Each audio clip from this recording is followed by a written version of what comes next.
What's up guys, Houndish here, and today we're jumping in with another Destiny 2 update, and in this one Bungie gave a handful of updates regarding changes that they've got planned for Edge of Fate, specifically in relation to raids and dungeons. So they talk about updating old raids and dungeons, but also changes they'll be making to power deltas and rewards, including in the Desert Perpetual. So we'll talk about that. Of course, the game will also get a handful of other changes, fixes, and general updates today. We've additionally got the launch of Arms Week. I think everyone's got their fingers crossed that that's going to be a juicy event, or at least a rewarding one. Additionally though, we'll talk about the bonkers power grind, especially in relation to the seasonal power component, ridiculous infusion costs that we're going to encounter at higher levels, and a handful of other updates today. So if you guys find the video helpful, a rating really does help me out on the channel. But now let's get into it. First, very quick mention, but at the time this video is going live, there may be just a couple of hours left to farm Kells for before we get maintenance for the update today, as it currently has the Mint Retrograde as the featured reward. So if you've missed out on that, there's a short amount of time left to hopefully get a good roll, although the drop rates are still not brilliant. With a bit of luck though, this will still be featured after weekly reset or in one of the upcoming days. We'll talk about Arms Week things in just a moment, but firstly, Bungie have given an update regarding endgame content specifically for raids and dungeons, and they say, we've been watching feedback regarding raid and dungeon difficulty, and the following changes are being planned for future updates. So we'll be updating the difficulty for legacy raid and dungeon activities to address player feedback, and the combat difficulty for normal and master modes will be reduced by 10 power. Obviously, it will still be the case that those older raids and dungeons don't have updated rewards yet, but some players will still farm them, especially hunting down exotics or good rolls on weapons they never grabbed before the Edge of Fate. So it's still a positive, but Bungie go on to say, we'll be updating difficulty to the combined mastery triumph for the Desert Perpetual raid to address player feedback. So base combat difficulty will be lowered by 10 power, resulting in enemies dealing less damage and players dealing more damage, but we'll also be lowering the Cutthroat combat raid feat, specifically the combat difficulty, by 10 power. So it was previously plus 40 combatant power, and it will now be plus 30.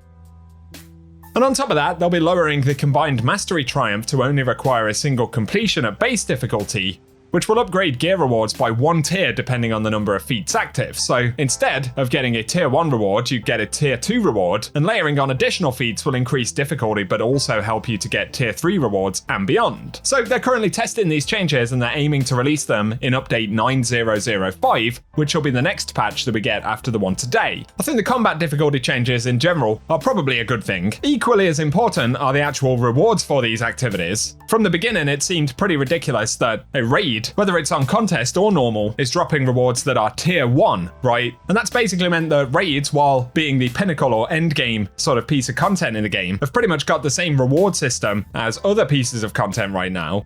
And obviously, for the level of challenge involved in that, it doesn't really make any sense, right? What's the point in having harder and more challenging activities if they drop rewards that are basically at the same tier as something you get in solo ops, right? So in that sense, it's a good change. And the one piece of feedback I would keep hammering home in general, regardless of the power grind, is that Bungie should be looking for more opportunities to give players higher tiers of rewards in general, right? What's the point in having a massive power grind to get essentially the privilege to enable you to grind tier 5 rewards when that's actually at the end of the seasonal progression thread, right? I'd have far fewer issues with a long power grind if we were able to get more higher tier rewards along the way. And before I get those comments saying you guys want everything for free, that's not what I'm saying. I just think it's a big contributing factor to players feeling like the grind is almost pointless, because a lot of folks seem to feel that the things we're earning on the way to those really high power levels will basically be trashed and replaced with the higher tier rewards. So something for Bungie to think about, in my opinion, is giving those higher tier rewards, especially after around sort of power 300, increasing the chances of getting higher tier loot in general could certainly make the grind more satisfying, but who knows, there are a bunch of structural issues with these systems that might not make that appealing for Bungie. You'll have to give me your thoughts below.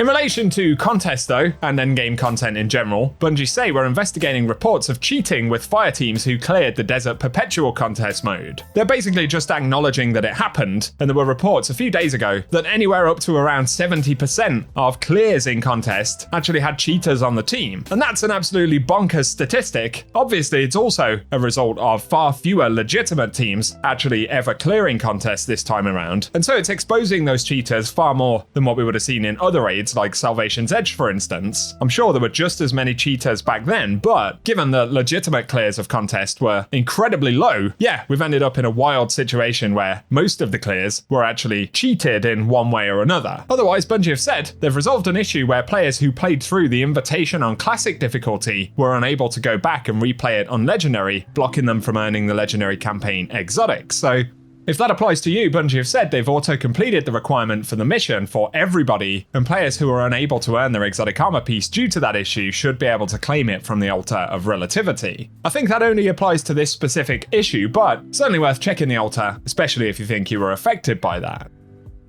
Some more feedback and info from the community here regarding the power grind, infusion, and seasonal power. Kuj on X actually shared, after grinding to 401 power on my Titan, I decided to swap over to Hunter, and it turns out it takes the best part of 8,000 unstable cores to infuse one piece of 200 power armor up to 401 power. So even with in excess of 50,000 cores, that means you could only infuse 6 armor pieces before you run out of cores. And that's a good question to pose there at the end. What the f*** is this system?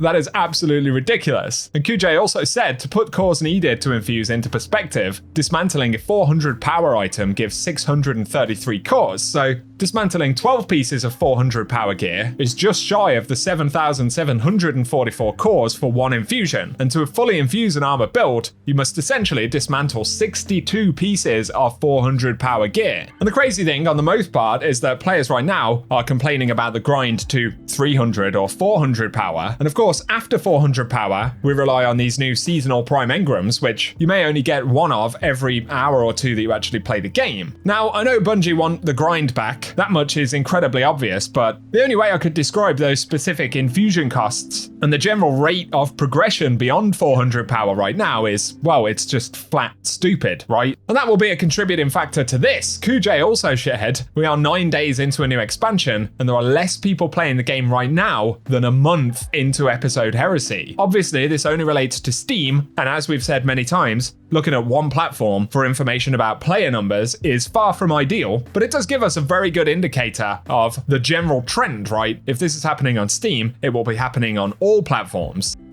And without complaining anymore, the last thing I will say is Bungie need to get out ahead of this now, at this point in time, with regards to the power grind, tiered rewards, and making improvements on that front. I think if Bungie don't say something very valuable in the next week or so, there'll be a lot of existing Destiny players that they just won't get back. And it's already kind of established that growing Destiny right now, getting a lot of new players on board, is obviously very difficult to do. So there's a component of retaining the existing audience, and I think Bungie are seriously going to struggle to do that if they don't make necessary changes to the actual power system in the very near future, or at the very least announce those changes. So that's my 2 cents, and again, share your thoughts below. Finally though, Arms Week's dropping this week. Very curious to see how all this is going to pan out. As Bungie showed, there is a new hand cannon that will be the sort of primary focus for this event, and the rewards from Arms Week will be able to drop through multiple tiers. There'll also be hollow foil variants of the weapons, and a new title which is called Sharpshooter. This is worth mentioning ahead of time because, as we can see indicated here, progress for this actually resets at the end of the event. So if you earn the title in the first event, you're all good, but if you only get halfway to earning the title, that progression will actually be reset the next time this comes around. So if it is something you want, keep in mind, you need to get 4 challenges completed to actually unlock it, and the challenges consist of earning all of the Arms Week volatile mods that are available this first time around, and then to deal final blows with them. I believe those mods are going to be earned via the rank up path in the event home, so bear that in mind. Otherwise, we need to complete matches in Arms Week hardware, and wins will grant extra progress. There's one to complete the Arms Week event reward track, to defeat combatants using weapons with Arms Week volatile mods, and portal activities will grant more progress. Plus there are ones to achieve an A grade in Fireteam or Pinnacle Ops with a volatile weapon mod equipped, and to complete a dungeon, raid, or portal activity at master or higher difficulty with volatile mods equipped. So getting access to those mods via the reward track obviously will be one of the most critical things, because once you have those, many of these triumphs can be completed relatively easily, I would say. So that kind of makes it obvious that the grind will actually be to earn the mods and level up on the reward track.